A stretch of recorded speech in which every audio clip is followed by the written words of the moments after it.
କୁକୁଡ଼ା ଓ କୁକୁର ଦୁଇ ମିତ୍ର ଥିଲେ। ଦୁଇ ଜଣଙ୍କର ଭଲ ପଡ଼େ। ହସି ଖେଳି କରି ଦିନ ବିତି ଯାଉଥିଲା। କେଡ଼େ ମଜାରେ ଥିଲେ। କୁକୁଡ଼ା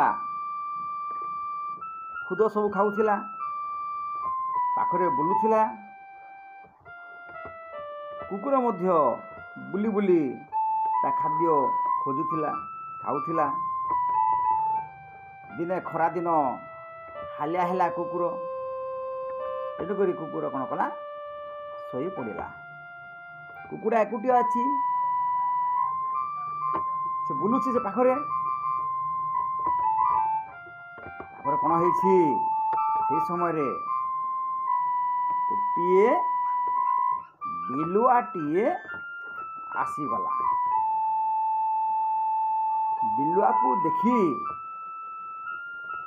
କୁକୁଡ଼ା ଭୟରେ ଥରିଲା।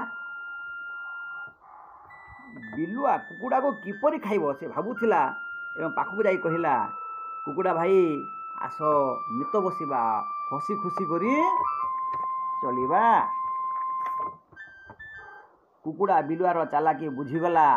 କହିଲା, ରହ ଆଉ ଜଣେ ମିତକୁ ଡାକୁଛି, ଭାରି ମଜା ହେବ। କୁକୁଡ଼ା ଡାକ ଛାଡ଼ିଲା। କୁକୁର ଭୋ ଭୋ କରି ରାଗିକରି ଦୌଡ଼ି ଆସିଲା। କିଏ କିଏ ବୋଲି। କୁକୁରର ରାଗ ଭୋ ଭୋ କଲା। କୁକୁରର ଭୋ ଭୋ ଶବ୍ଦରେ ବିଲୁଆ ଦେହରୁ ଝାଳ ବହିଲା। ହୁକେ ହୋ ରଡ଼ି ଛାଡ଼ିକରି ପୁଣି ବଣ ଭିତରକୁ କ'ଣ କଲା, ସେ ପଳେଇ ଗଲା। ତେଣୁ ସାଙ୍ଗକୁ ସାଙ୍ଗ ରକ୍ଷା କରିଥାଏ। ଆମେ ସବୁବେଳେ ସାଙ୍ଗମାନଙ୍କ ସହିତ ମିଳିମିଶି ରହିବା, ଖୁସିରେ ରହିବା। ସାଙ୍ଗ ସହିତ ମିଶିଥିଲେ କୌଣସି ବିପଦ ନଥାଏ।